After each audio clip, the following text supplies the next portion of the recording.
Welcome to the Journey of Love and Light. Aries, this is your 2023 love reading. I've already meditated over these cards and shuffled the cards, and I will get started right away. But I first want to tell you about the bonus card that I'm going to pull at the end for Crazy Sexy Love Notes from a message from your guide. As well as, if this reading doesn't resonate, there is a link down in the description box to my link tree if you want to schedule a private reading. And these cards will also be listed in the description if you're interested in knowing more about those. So we'll get started right away in the month of January for my dear Aries. Here we go. The first card out is Star Family. You're a part of a team of souls. Call and support. Okay, so for instance, if you have trouble finding the person that you want, if you haven't found the love of your life, Spirit is saying that, you have a soul family out there and your person is within that soul tribe, and so that you need to be, really vibing energetically in your own light so that you attract the light of others that are aligned with that. So know that going into 2023 for your love reading, that you're going to really be, going to a place where you are connecting with the love that is really aligned with who you are meant to be on the planet.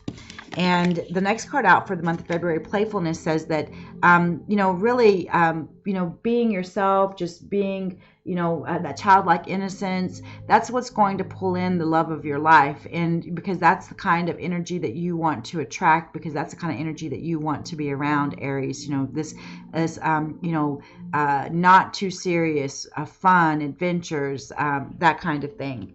And in the month of March, we get the Seven of Cups. So what I see is that, maybe you're faced with a lot of options. Maybe there's more than, one path that you and your lover could take, or maybe there's more than one lover that you could choose from.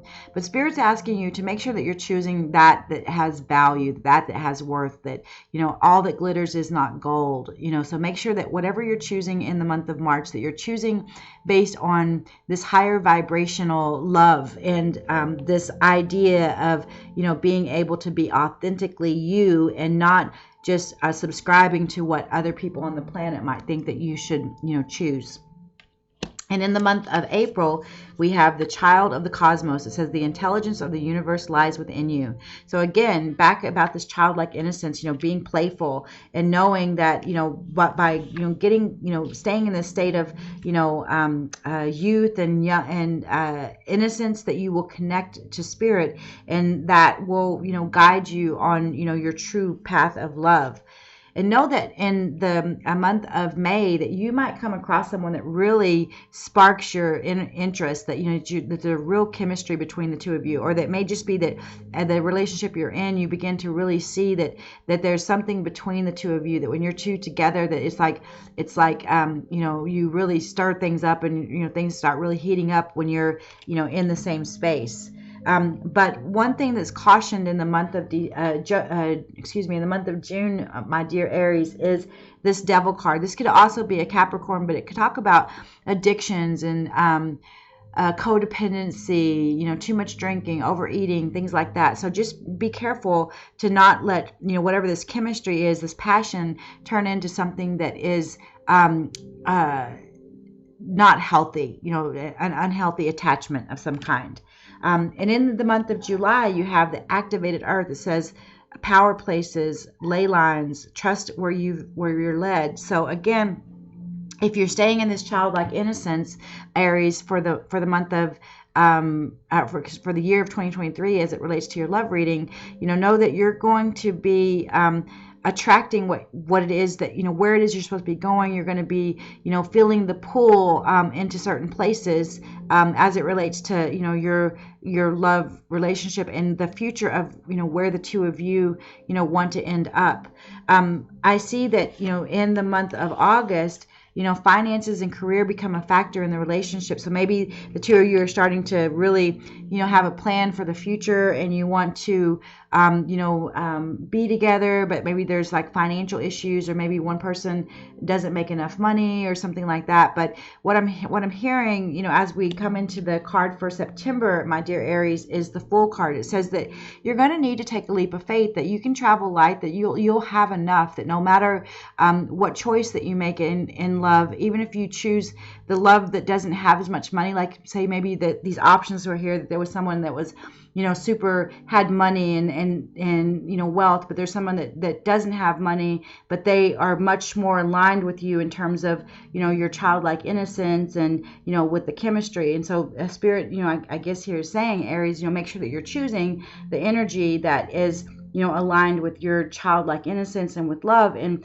when you take that leap of faith, there's going to be good things on the other side, is what I'm hearing. And it's going to be a leap worth taking, is what I hear. And in the month of October, my dear Aries, we have deep cellular healing. It says arctuous energy, physical and emotional healing.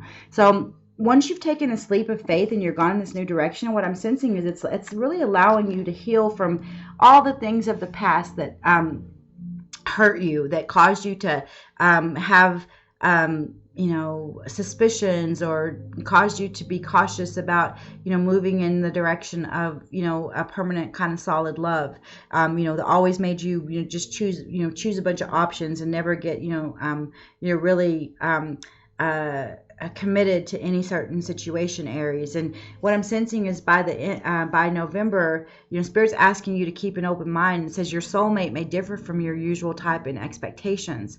So basically, like maybe this leap of faith that you've taken, and now that you've gone through this healing, you're just really realizing that, wow, that this is not what you thought at all. This is not the kind of lover that you thought you would have. This is not what you thought your life would look like. But what Spirit is saying, this is exactly what it's supposed to look like, and that you need to have an open mind, because the person that you're meant to be with, may not look like what you thought. Like your plan for your best life may have not fallen short, and the universe's plan for your best life requires that you are growing and progressing in life with this different energy, so that the two of you together, are even, more powerful.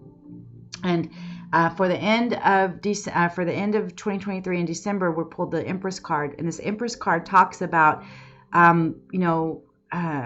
creativity and birth and new beginnings and abundance. And so what I sense is that when you finally settle into this relationship with this person that is not like your typical relationship, but that brings you that childlike innocence and playfulness and all of that, that you're going to be ready to settle down, basically, and ready to maybe even have children with this person. This Empress card talks about birthing children, and if you don't want to get pregnant, you might want to be careful towards the end of the year, because this also is like symbolizes fertility. So I do see that you're going to have great options, and you're going to be going through different situations that allow you to grow in your love and romance in 2023, Aries.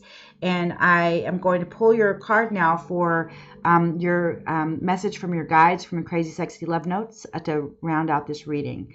And the card says, spruce up your nest. You see this little person here, this little trailer here with the line out there. And it could be, some of you might even live in small houses, or some of you might be nomads that are watching this reading. But know that it's time for you to really spruce up your space, give yourself, make room for someone to come into your life. And it says it's time for a little spring cleaning. Your home is sacred and your surroundings matter. Honor where you recharge and fill it with beauty. Make space by giving away or donating what you don't need. Your clutter could be someone else's gold. Remember, all the glitters is not gold. So like something that's not really significant to you anymore, give it away. Plus, when we have less to process physically, we have more room to process things emotionally. A clear head and new room for great art awaits. Spruce up your fabulous nest. And we talked about, so it talks about when we have physically less to process, see, this is less, like, leaving behind a lot of stuff, traveling light. So know that, it's not about amassing a bunch of wealth or material in your love life. It is about, truly finding a connection with someone who, causes you to reconnect with your inner child and brings out the playfulness and happiness in your life. So Aries, I hope that this was useful for you on your journey of love and light. I wish you nothing but the best. And if this resonated, don't forget to smash the like button and subscribe to the channel on your way out. Peace and blessings.